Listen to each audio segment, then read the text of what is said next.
If you're targeting top B schools, then XAT is an exam that you cannot miss. And it's not like your CAT prep will be sufficient. The decision making section, the way they test us on verbal and quant, and the general exam structure make it a completely different ballgame, which means that your preparation and your test taking strategy have to be attuned to XAT. Hi, I'm Sanjana from MockCat, where you get mentored and coached by 99.9 plus percentilers. I'm a 99.98 percentiler in XAT, and in this video, I'll tell you about the exam, give you a prep strategy till the exam, a couple of mock strategies, and I'll also talk about this new and sometimes scary decision making section. So let's dive right in. The XAT exam is split into two parts. The main part is 75 questions in 170 minutes. That's almost 3 hours. You heard that right. These 75 questions will be split between 26 verbal questions, 21 decision making questions, and 28 quant and DI questions. These will be multiple choice questions but with 5 options, and the marking scheme is a +1 and a minus 0.25. But another different thing which they have is that they want you to complete the paper or get close. So you can leave up to 8 questions unattempted. If you're leaving more than that unattempted, there's a penalty. So let's say there are 75 questions and you solve only 65 of them. So it's okay to leave 8, but you've left 10 questions. For the 9th and the 10th question, you'll end up getting a minus 0.2. But from their perspective, they're actually giving us quite a bit of time to solve all of these questions. So if you see, we are solving 75 or at least 67 questions in almost 3 hours, whereas CAT we had 68 questions in 2 hours. And if you contrast it with something like a SNAP, that's 60 questions in 1 hour itself. So they are giving us enough time and they want us to be prepared with each section. Now this is the main part. These 75 questions is where you're getting your XAT percentile from. But there's an additional section which is the GK section where we'll get 20 questions and we'll get 10 minutes to answer. Now I will talk about the GK section, but if you feel that GK is not one of your strong suits, please don't worry about it because that is not part of your XAT percentile.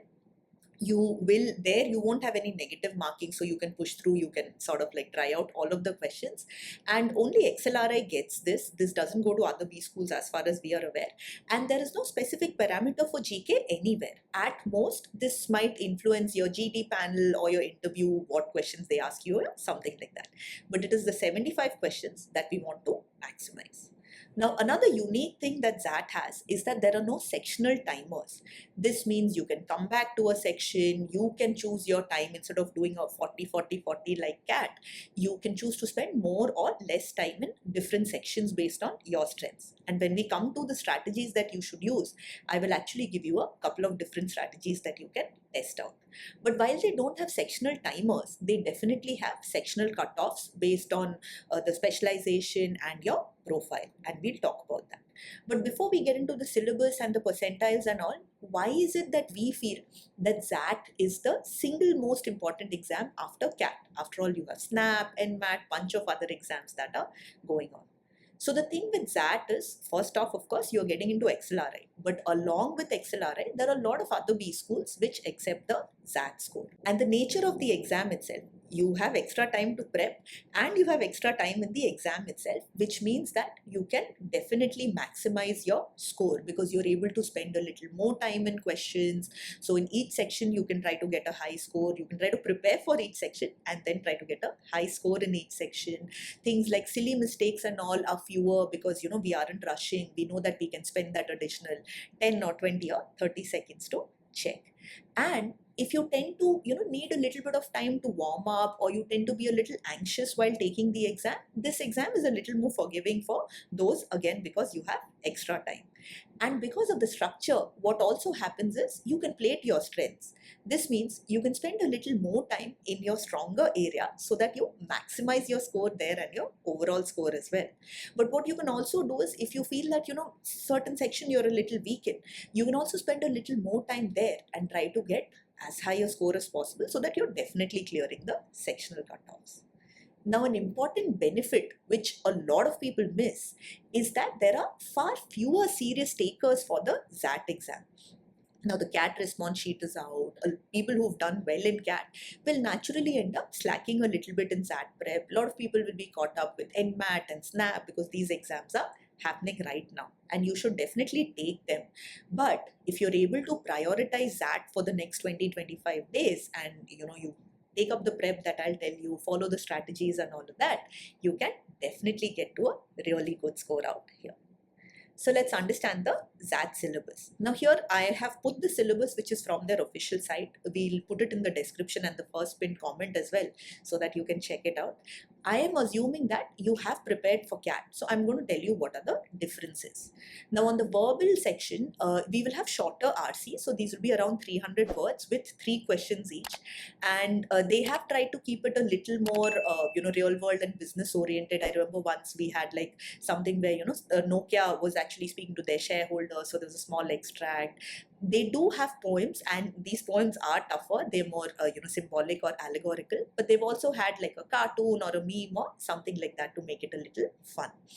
Then they also have this critical reasoning section. Just think of it like a mini RC. You'll have a paragraph followed by 1 or 2 questions. And if you're a mock-CAT student and you have put in the prep, you've done the daily POV, then you'll actually do well in the RCs and the critical reasoning because majority of the questions will be inferential. And make sure that you go through the inference lesson as well. Now the other differences that we have, jumbled paragraphs, 5 sentences this time, but it is easier because we have options. And something which we absolutely don't have in CAT is your cloze tests, which are basically like fill in the blanks. Think of it as a paragraph with multiple blanks, and you have to use logic to choose which set of words make sense. So it's not going to be super hard words or anything like that. It's more a test of logic. That's why it's called VA and LR. And vocabulary, again, while it's a high reading level, they haven't directly tested vocabulary with things like synonyms and antonyms or anything like that, but grammar questions has been a fixture.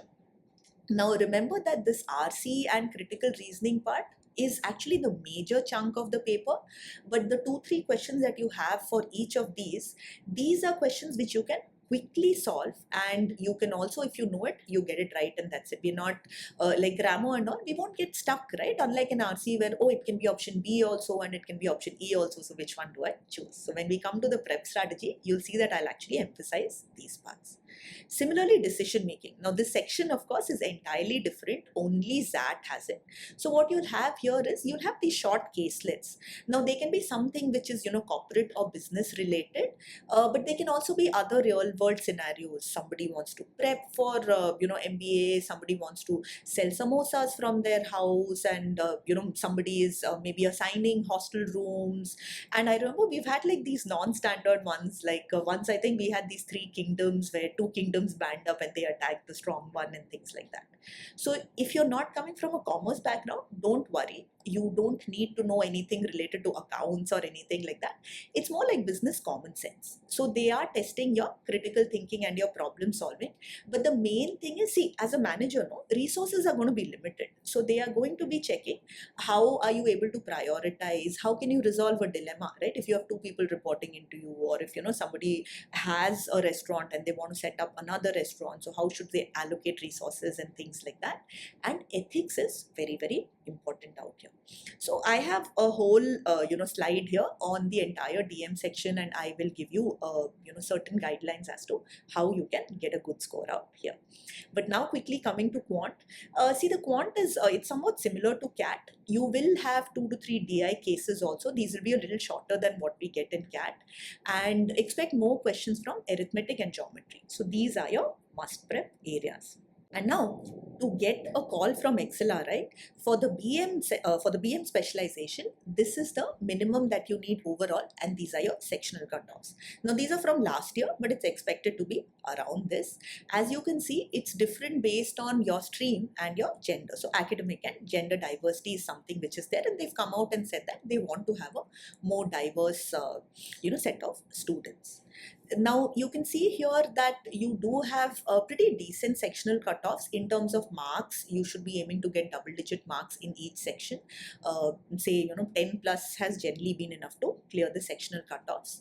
When we look at HR, The difference that is there is here you can see that the quant cutoffs are a little bit higher than the other two sections, whereas in HR it's the other way around where your verbal and your DM cutoffs are higher, which again logically makes sense because when you are into HR, your communication and your decision making, of course, tend to be a little more important, right?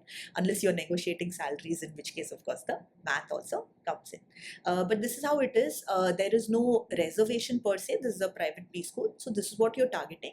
And my recommendation would be, no matter which specialization you're going for, try to get higher than the cutoffs, right? Try to get as close to a 99 as possible.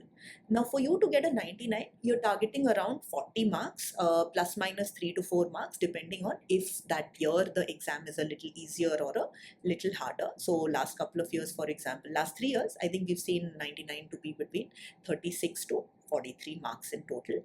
For the sections, as I said, a double-digit score is ideally what you are targeting. If a section becomes super tough, so 1 or 2 years, for example, DM has been super tough, or earlier years, the verbal used to be super tough, the RCs were very abstract. In those years, a slightly lower score will also work, but something like a 40 and a double-digit score is what you should definitely aim to get to when you take up mocks. So right now, after this video itself, I'll be giving you a couple of mock strategies, right? What I would recommend is just take up a mock. If you're a mock-cat student, of course, you have our mocks and the jumbo, but whatever mocks you have, or just past papers, right? You'll get all of these online. So you can just take last year's or one of the past papers using one of the strategies that I recommend. So first off is your overall and your sectional marks.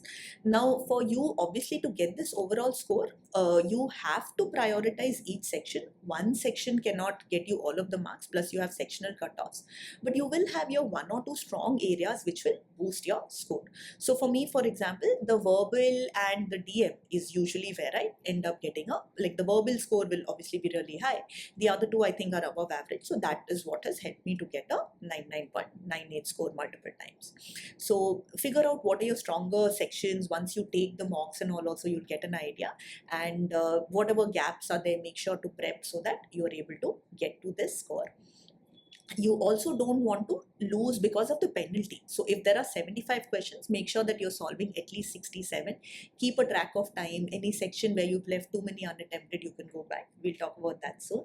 And the last thing is, you got to take 1 to 2 mocks every week. These are for 2 reasons. One, right now you would have done your major prep for CAT, right? So that's a 2-hour paper. Now you have to make sure instead of focusing for 2 hours, you have to focus for almost 3 hours. I'm not so worried about the GK because 20 questions, 10 minutes coming to the end, that's something where the adrenaline definitely kicks in. But these 170 minutes, right, you've got to make sure that you are focused. You might take 5 minutes or 10 minutes to warm up. The focus might go high and low, but we want to be more in the highs. So that's one thing which you have to do. And another thing is, because of the exam structure, because we don't have sectional timers, we can actually allocate time to different sections. We can choose which section we start with. We don't need to go sequentially. So you've got to take mocks to fine tune your strategy. So try out one of these 2 strategies. This strategy is something which we recommend to all of our mock-cat students, and it's something which has worked pretty well over the last couple of years, where we want you to replicate the CAT structure. This means 40 minutes verbal, followed by 40 minutes DM and 40 minutes quant DI.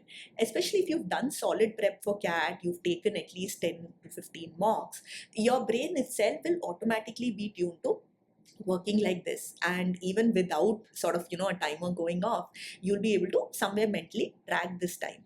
So verbal, then DM, then quant DI. Your aim here is to try to maximize your score in each section.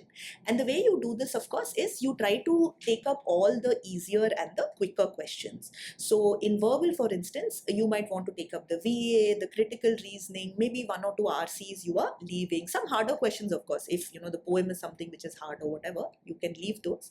But try to solve as many questions accurately as possible.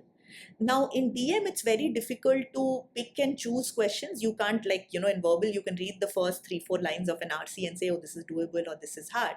But in DM, obviously, it depends on the questions and the options. So this is what I would say. Here, the number of questions you do really depends a little bit on your reading speed and how easy or how hard the section is.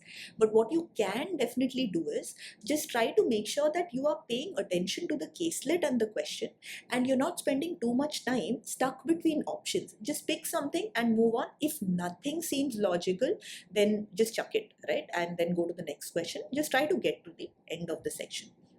Quant DI, you are solving all the easier, faster, the quicker questions, and whichever questions you feel are longer, you can actually mark them for review.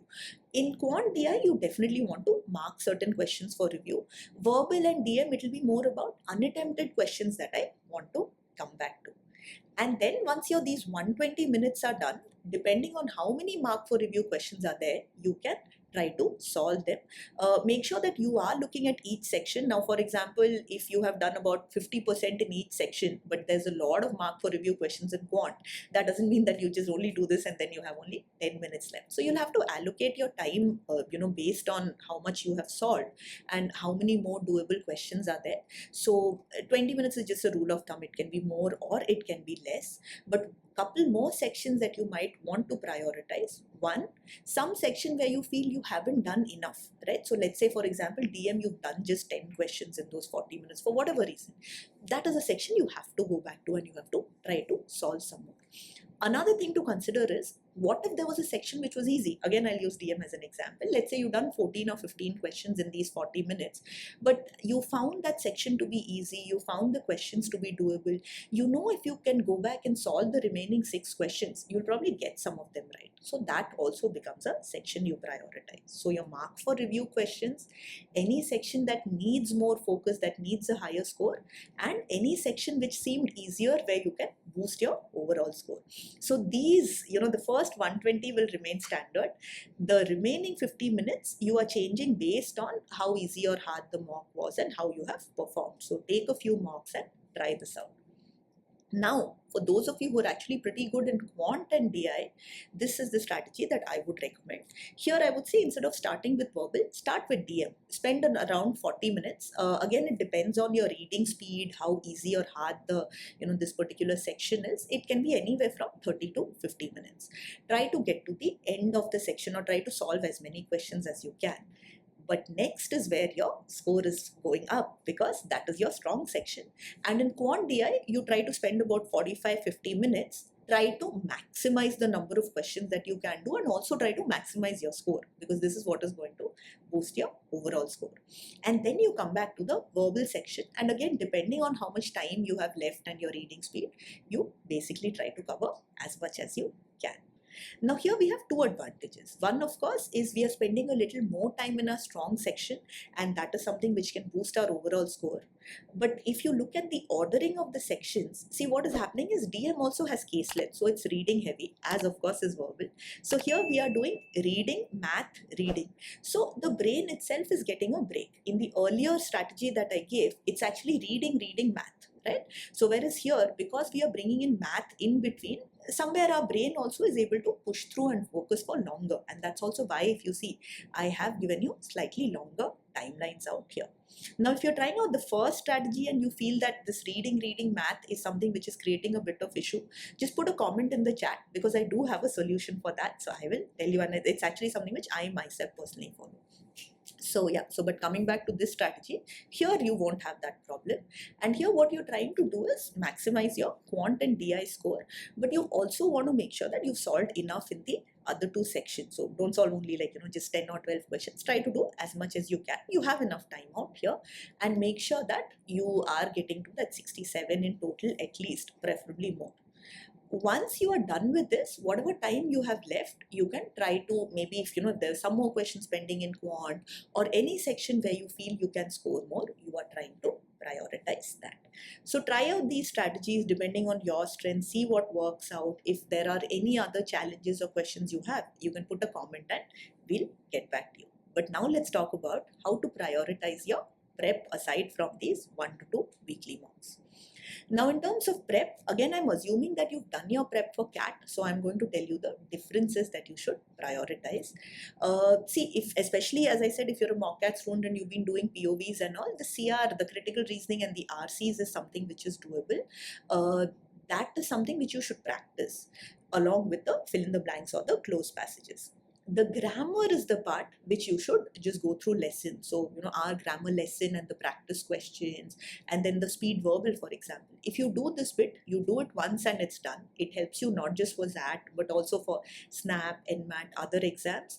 But the main thing here is there's a universe of grammar rules and that's it. And yeah, sure, some question might be easier or something might be harder, but you prepare it once, you practice it.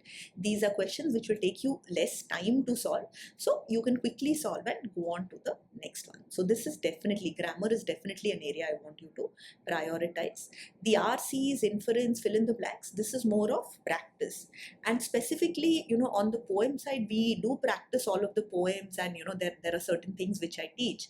But for those of you who are not from MOCAT, or even if you are, right, and you're panicking a bit because you feel this is something which you're not doing well, remember it's one or two or a maximum of 3 questions that we have seen out here, and you're going to have at least 23 questions more. So if you feel that this is an area, you definitely practice it, but in the exam, if you feel that you're just not able to make head or tail out of the poem, just leave it. Try to knock the remaining 23-24 questions out of the park and you are definitely done.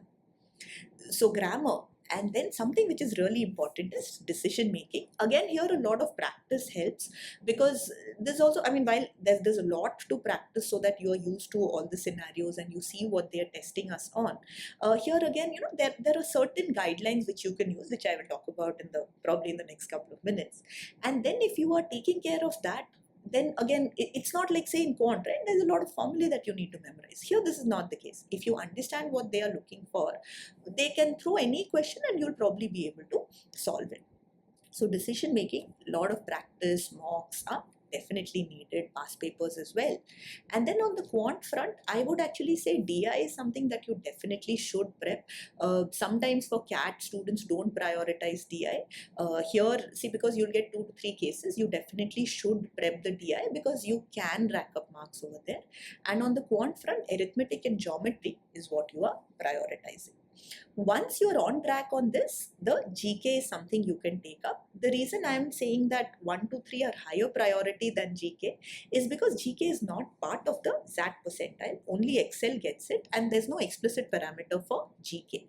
As I was saying, at best, it could influence the questions that they ask you in the interview, or it could slightly influence your interview marks, and that's about it, right? So you will have 8 static GK questions. So these are things like, rivers, India's, all our geography, history, all of that, things like ASEAN, SAARC, all of these. And you will have current affairs where there will be business questions as well. So large company CEOs, logos, maybe their headquarters, these are things. I remember 2 or 3 years back, they asked us what's a unicorn. So if you've kept up with the news, again, that is something which helps us. Otherwise, you could do a little bit of prep on this front. You can check out our MOCAT news as well. That will be very difficult, right, if you're going to look at last 6 months news or something. So just get some prep material out here and prep, and pay attention to the business parts, because that is something which you will need not just for GK, but you will need when you are taking up an MBA as well, right? And maybe things like ASEAN and SAARC and these sort of things you prioritize.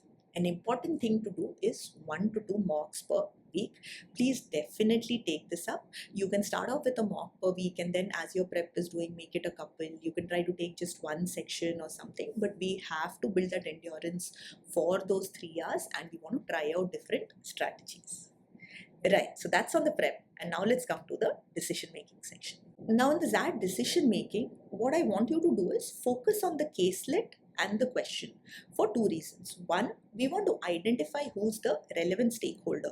So I'll use an example of a past ZAT question. So there was one where there's this company where they give the new joinees a tough time for the first week, almost like a hoax or a prank. But some of the new joinees these days, they are not happy. The company has done it for a long time. So now if your question is worded from the new joinee's perspective, obviously, it's going to be a different perspective than if it is from the CEO's perspective. Or what if it's, about a manager who's, recently hired a couple of people, and, the manager wants to ensure that the new joinees have a good experience. So depending on, just figure out in whose shoes you are expected to stand.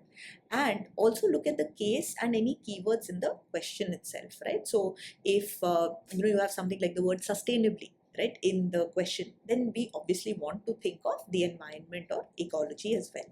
Certain other things to consider.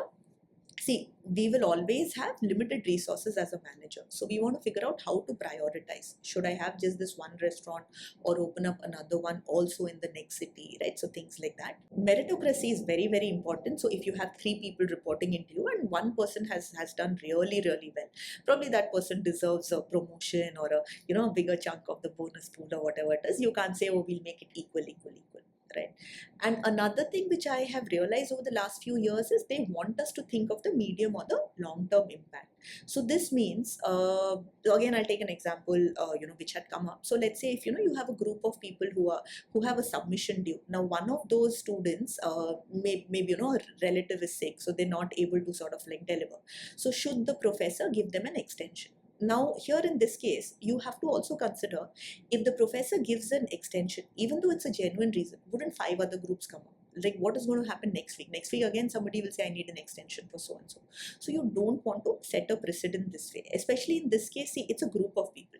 So, the remaining four people can do the work, and this person can probably do a little extra in the next project or whatever it is to make. So, you have to think of it from that perspective that if I do this, right, one is, of course, is it right to do this, is it ethical to do this and all of that. But second is, if I do this, what is going to happen next week or next month? So there have been multiple questions like this. And ethics is, of course, something which you have to consider. You've got to be fair, you've got to be ethical. Lives are always important. So just remember these. And one more thing to remember is numbers can many times mislead us, right? So if you have something like, really long back, I remember there was a question where there's a particular academy and 3% of their students have come from a different state. So should they go and, set up a center in that state? Now, 3% seems less, but just imagine if 3 out of 100 or 30 out of 1,000 students have actually come from a different state and they are living here. This means there'll be so many more out there. So scope is definitely there. So don't just look at is the number big or small. A lot of times a small number also can show scope or can point us in a certain direction. Try to understand it from the relevant stakeholders' perspective. So these are things that you can consider in decision making while you're solving. Definitely practice a lot. And if you want a more detailed video either on decision making or any of the other sections, or if you have any questions, just put it in the chat and we will help you out. All the best.